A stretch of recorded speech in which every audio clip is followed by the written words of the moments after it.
Élie Carmon, bonjour. Bonjour.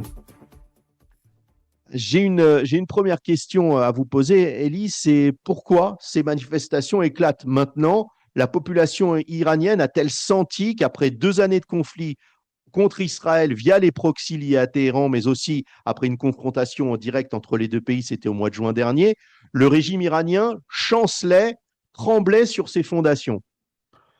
La situation économique de la population est catastrophique.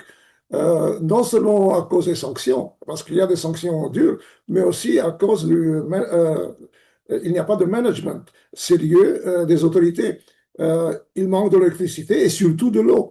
On a parlé même, je crois, que le gouvernement iranien a l'intention de construire ou passer la capitale de Téhéran à une autre ville, justement parce que Téhéran n'est plus vivable.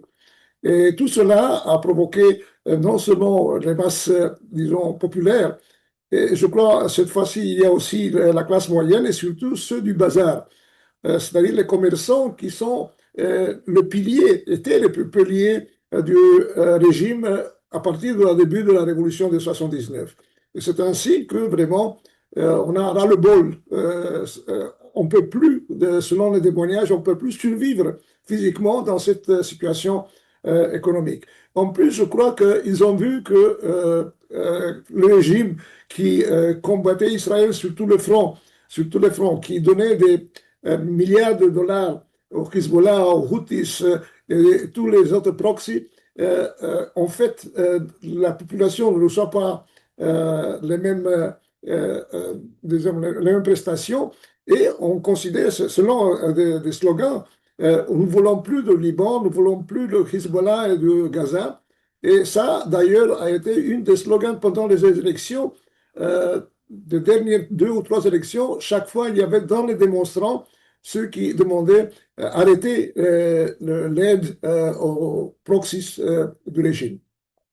C'est donc la conséquence de 2 années de guerre et du conflit qui a eu lieu au mois de juin dernier. Israël a en partie, je dis bien en partie, réussi quelque peu sa mission, faire trembler le régime iranien.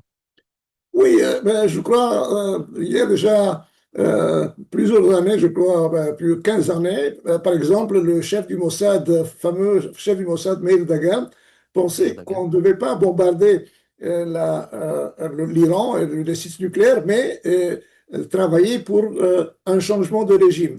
Et c'est vrai, moi j'ai rencontré dans les années 2000 des Iraniens un peu plus âgés, c'était pas vraiment des très jeunes, mais qui disaient nous sommes des alliés historiques du peuple juif. Nous avons libéré et donc nous pouvons vivre ensemble. Et je crois que une grande partie, d'ailleurs, on sait très bien que dans le Moyen-Orient, la population iranienne est la plus pro-israélienne, beaucoup plus que tous les pays arabes ensemble. Quelle doit être la position d'Israël dans ces rassemblements et ces manifestations? Il y a certains manifestants qui appellent Israël à leur délivrer des armes. Non, je crois qu'Israël doit être très, très réservé dans ce domaine parce que ça peut être contre-productif.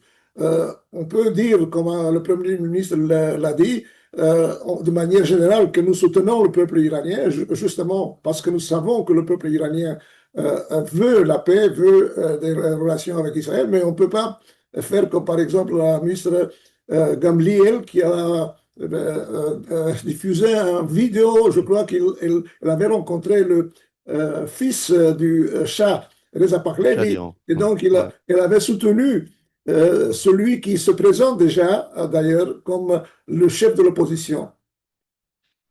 Ne pas voir aussi Israël soutenir plus activement ces rassemblements pourrait être aussi mal perçu par ses opposants au régime, qui, on le sait, représentent, vous l'avez dit d'ailleurs, Elie, une large partie de la population iranienne, notamment après la guerre de 12 jours du mois de juin dernier, et les pressions mises par les services secrets israéliens via les réseaux internes et externes à la République islamique. Ils pourraient réagir de manière quelque peu hostile à Israël, ces manifestants, s'ils ne reçoivent pas plus d'aide de Jérusalem.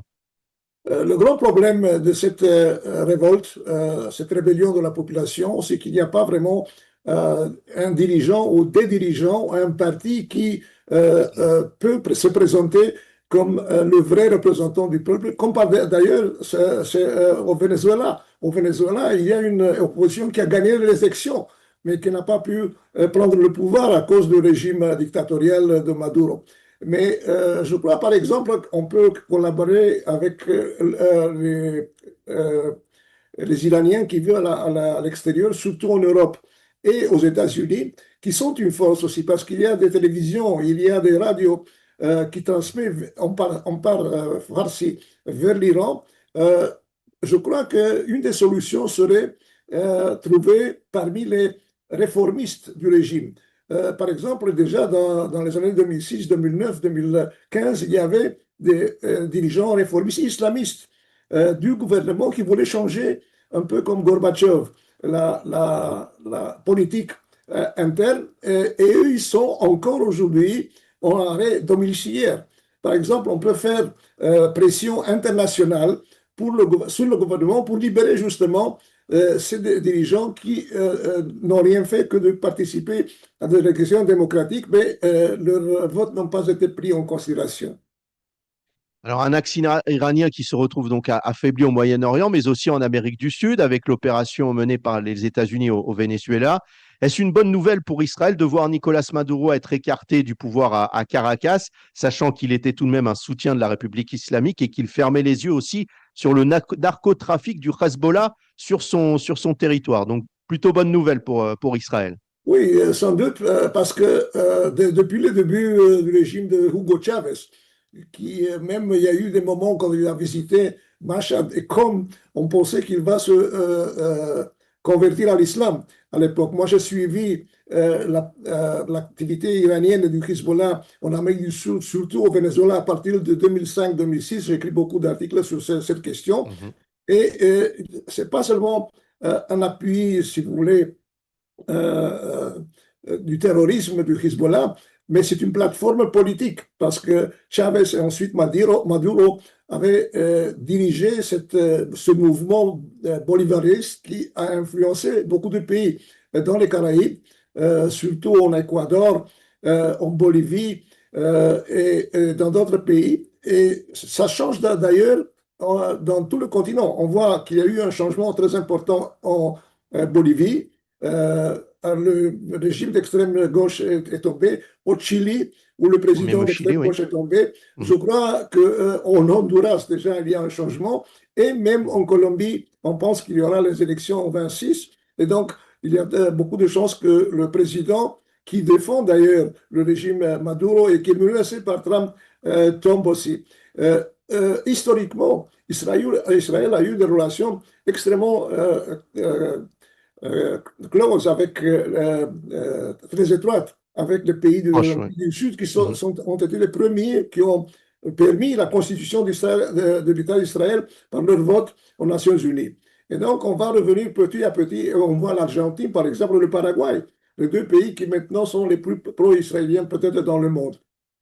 Et D'ailleurs, Carmen, ça aussi oui. influe sur l'Iran. C'est sans doute que ce qui se passe au Venezuela, au moins de vue psychologique, donne plus de force à l'opposition et en même temps, on voit que le régime est sous sa défense. On a eu, je crois, une information hier ou aujourd'hui que le Ayatollah Khamenei pense se réfugier à Moscou comme Bachar el-Assad. On va en parler dans nos prochaines éditions. Elie Carmon, je vous remercie d'avoir répondu à nos questions ce matin. Merci à vous et bonne journée.